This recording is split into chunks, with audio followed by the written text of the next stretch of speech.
Anda kembali menyaksikan Economics dan masih bersama saya Samuel Stefanus Wang, Presiden Direktur dari Trinity Dynamic. Pak Sam, tadi Anda cukup optimistis ya melihat perkembangan industri properti di tahun 2021, kemudian juga nanti ke depannya. Nah, Anda melihat untuk TRUE sendiri, TRUE ini sendiri growth-nya seperti apa Pak gitu kalau dibandingkan dengan industri, apalagi setelah ada raihan dana dari IPO?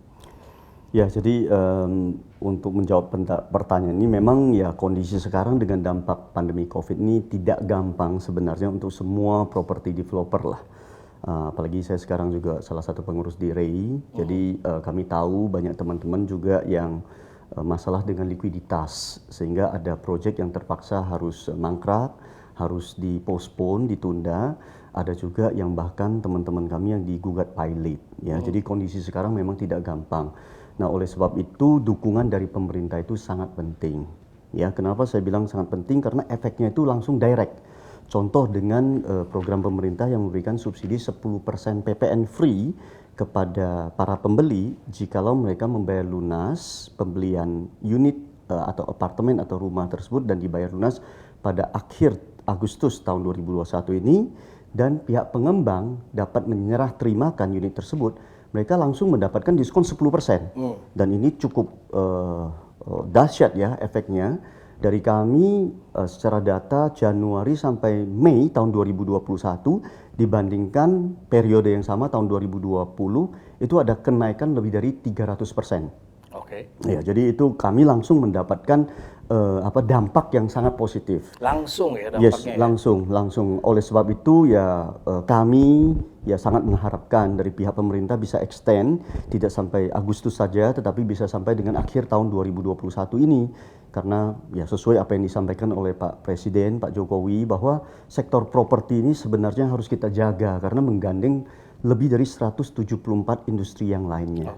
Jadi kalau properti baik, ya diharapkan industri yang lain juga bisa baik. Nah, yang berkaitan dengan kami, dengan kondisi seperti ini, perkiraan kami dari Januari sampai akhir Desember tahun 2021 ini, secara profit kami sangat bersyukur, itu bisa mencapai hampir 50%. Perkiraan kami sekitar year on year. Profit, yes, year on year, sekitar 48%. Jadi itu juga karena itu adanya jika pencatatan. insentif sampai Agustus. Kalau insentifnya diperpanjang Pak sampai akhir tahun, harusnya lebih tinggi lagi dong angkanya. Ya, semoga demikian ya, semoga demikian. Tapi kami juga tetap konservatif. Tetapi perlu saya sampaikan juga bahwa profit yang tinggi ini juga bukan hanya semata-mata karena performance dari perusahaan kami, Pak. Ya, tetapi karena ada aturan PSAK 72 di mana baru diterapkan bahwa pengakuan pendapatan hanya bisa dimasukin ke dalam accounting sebagai pendapatan kalau sudah mulai serah terima. Ya. Jadi kalau tidak, ya tidak bisa diakui walaupun kita sudah menjual. Tetapi biaya-biaya tersebut sudah harus dibiayakan pada saat yang bersamaan. Nah, oleh sebab itu di tahun ini kami sangat bersyukur pas kami melantai di bursa dan juga kami beruntung dalam tanda petik, yaitu kami sudah melakukan serah terima. Ya, sehingga kami bisa capitalize segala penjualan yang sudah kami lakukan sebelumnya, sehingga itu berdampak positif terhadap profit margin kami. Serah terima ini apakah sudah termasuk yang proyek The Smith atau belum, Pak? Ya, termasuk proyek The Smith ya. Jadi kita bahas The Smith lebih detail lagi. Saya suka tagline-nya itu Home of Startups gitu ya. Kenapa mengambil tagline Home of Startups? Apakah emang mengejar nanti para founder, co-founder startups untuk punya rumah di sana atau apartemen, kemudian nanti kerjanya di The Smith juga, atau apa yang Anda lihat trennya nanti di The Smith ini? Ya, jadi gini Pak Punce, ya memang waktu pertama kami mengembangkan The Smith ini tentu semua direksi kami sama-sama rembukan untuk memikirkan konsep apa yang akan kami tampilkan di kawasan Alam Sutera. Karena kalau menurut saya, menurut kami juga bahwa satu properti itu bisa berkembang, satu development bisa diterima oleh market kalau mempunyai konsep yang jelas. Nah, kenapa kami memilih tema ini? Memang zaman now kita tahu banyak sekali anak-anak muda dengan segala keterbatasan dana, ya, mereka itu bisa berkembang pesat dengan berbagai startup. Ya, jadi dengan kondisi yang ada, kami membangun The Smith dengan konsep itu. Nah, konsep itu juga harus didukung bagaimana nanti menjadi home for para startup company. Oke. Nah, oleh sebab itu kami mempunyai konsep yang menerapkan status 3.0. Oke, apa tuh Pak? Ya, 3.0 ini ya kami sudah sosialisasikan, sudah kami promosikan kepada para pembeli. Yang pertama adalah status. Jadi setiap mereka yang membeli The Smith khususnya, jadi The Smith ini adalah mixed use, jadi ada perkantoran, ada SOHO, ada residential. Nah, bagi mereka yang membeli perkantoran, itu yang pertama itu mereka memiliki status yang prestisius. Yang saya maksud status prestisius itu di grand lobby-nya kami sediakan grand LED yang cukup besar, dan setiap tenan yang ada di sana mereka bisa ditampilkan di sana. Yes, bukan hanya logonya, company profile-nya bisa ditampilkan. Jadi kalau mereka ada kunjungan dari konsumennya, dari vendornya, nah mereka waktu sebelum datang itu sudah bisa dipersiapkan. Sehingga ya mungkin mereka beli satu unit yang tidak terlalu besar di lantai sekian di perkantoran tersebut, tapi waktu temennya datang, kontraktor atau vendor datang kan, gitu ya kita bisa request sehingga kan biar berasa wow, keren banget gitu. Ini nih, gitu ya. Ya itu satu status yang precious lah, prestisius lah. Nah, yang kedua itu adalah profesional. Yang dimaksud profesional itu kami juga sudah ada sign contract dengan GoWork. Jadi akan ada satu lantai yang full yang sudah kami persiapkan ya untuk co-working space. Nah, itu khusus untuk VIP Pass. Nah, mereka bisa memanfaatkan fasilitas yang ada di satu lantai tersebut. Nah, fasilitas itu apa ya? Fasilitas itu adalah ada resepsionis, kemudian ada ruang meeting, ada lebih dari 7 atau 8 ruang meeting, kemudian ada auditorium, ada tempat buat seminar. Jadi semua alat-alat perkantoran juga disiapin. Jadi ada proyektor, jadi smart TV. Tinggal datang aja gitu ya? Ya, jadi tinggal datang aja. Sehingga gini Pak Punce, bayangkan kalau misalnya Pak Punce ada satu kantor di The Smith ya, rencananya juga mau beli satu kan kalau nggak salah ya. Amin, saya aminin aja ya, Pak. Jadi ya itu harga, Pak. ya kira-kira misalnya 100 meter persegi. Nah, seringkali 100 meter persegi dari satu kantor itu mereka pakai mungkin 20% untuk area resepsionis. Kemudian bisa dipakai lagi mungkin 30% untuk area ruang meeting. Sedangkan resepsionis tidak selalu ada orang yang datang dan dipakai gitu. Apalagi ruang meeting. Kan tidak mungkin Senin sampai Jumat full, dari pagi sampai sore kita meeting terus di ruang meeting itu kan. Nah, oleh sebab itu kami mengizinkan VIP Pass, nanti mereka bisa ada resepsionis yang keren yang siapin snacknya, coffee breaknya semua. Cuma dia ngajak vendornya atau konsumennya datang, di lantai tertentu sudah ada resepsionisnya, ada ruang meetingnya, sehingga perkantoran yang mereka beli 100 meter persegi itu bisa benar-benar fully utilized.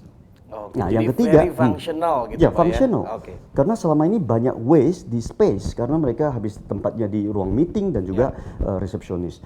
Nah, yang ketiga itu adalah komunitas, community. Jadi dengan adanya co-working space yang akan dikelola oleh GoWork, ya kami mengharapkan juga di situ terjadi interaksi. Ya, zaman now ya orang bisa bekerja dimanapun, kapanpun, juga misalnya dia ada tambahan karyawan, hanya tambah 3 atau 5 orang, dia juga tidak harus pindah kantor, mereka bisa pakai co-working space. Di mana-mana mereka bekerja hanya cukup satu laptop. Nah, jadi arahnya itu sudah kami desain dari awal sesuai dengan konsep itu adalah home for startup company. Ya, Pak Punce mungkin kalau ada kesempatan bisa ke sana untuk lihat ya dari sisi sisi desain, warna, itu semuanya adalah yang minimalis, yang very kekinian lah, pokoknya very updated. Ya. Kalau untuk proyek lainnya, Sprintwood ya Pak ya namanya. Nah, ini saya dengar ada sesuatu yang very special dibandingkan dengan residensial umumnya gitu yang biasa kita temukan di Jabodetabek lah gitu. Apa sih Pak yang membedakan Sprintwood dengan residensial lainnya? Ya, kami memang residensial untuk maksudnya Sprintwood ini adalah project Trinity Dynamic yang pertama, Pak. Ya, jadi ada 1.400 unit.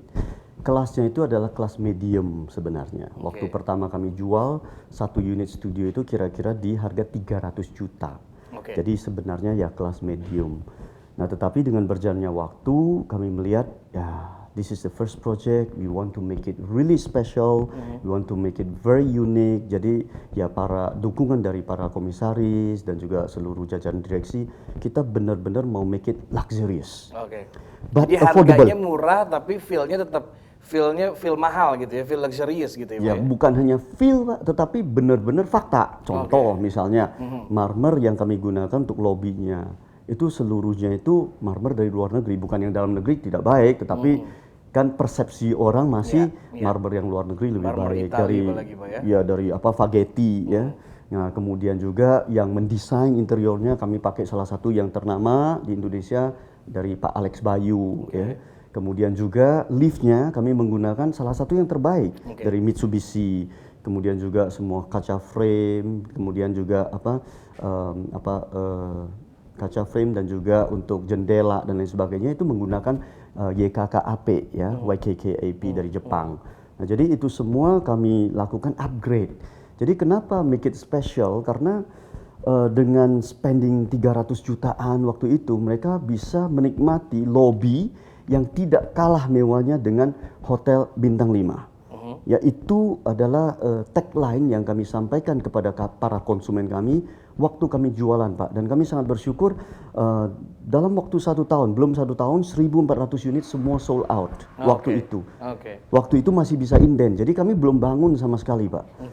Jadi di dalam proses kami selesaikan, kami tetap keep our commitment, dan sekarang mereka merasakan. Dan kami sangat bersyukur tidak ada satu konsumen pun yang komplain kalau Springwood bangunannya kurang baik gitu. Jadi itu yang membuat dia unik dan spesial. Karena kami spend more than lebih dari 30 miliar, Pak, hanya untuk itu semua.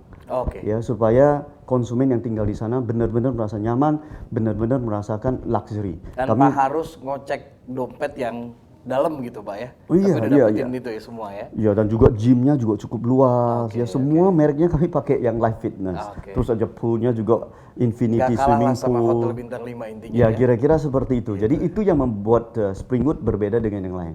Ditambah itu, Pak, satu lagi, Pak, yang ingin saya sampaikan, setelah Springwood selesai, ya itu kan sudah dibangun dengan baik, dengan kualitas yang baik ya, harus di-maintain dengan baik. Oleh sebab itu kami menggunakan jasa Jongleng Lascelles selaku pengelola gedung Springwood. Jongleng Lascelles pernah mendapatkan award sebagai salah satu building management yang terbaik waktu itu, mendapatkan awardnya di London. Jadi ya we'll give the best for our customers so they will be satisfied and they will trust in what we do. Oke, usai jeda nanti saya akan tanya ke Pak Sam ini terkait hal-hal yang lebih personal, Pak, ya. Siap-siap, Pak, ya. Di segmen selanjutnya tetaplah bersama kami di Economics. Kalau misalnya leadership ya saya memang very strong ya. Kalau pekerjaan ya kita harus sangat profesional. Saya juga maunya mereka juga fun. So we have a lot of fun time together dengan para staff dan karyawan.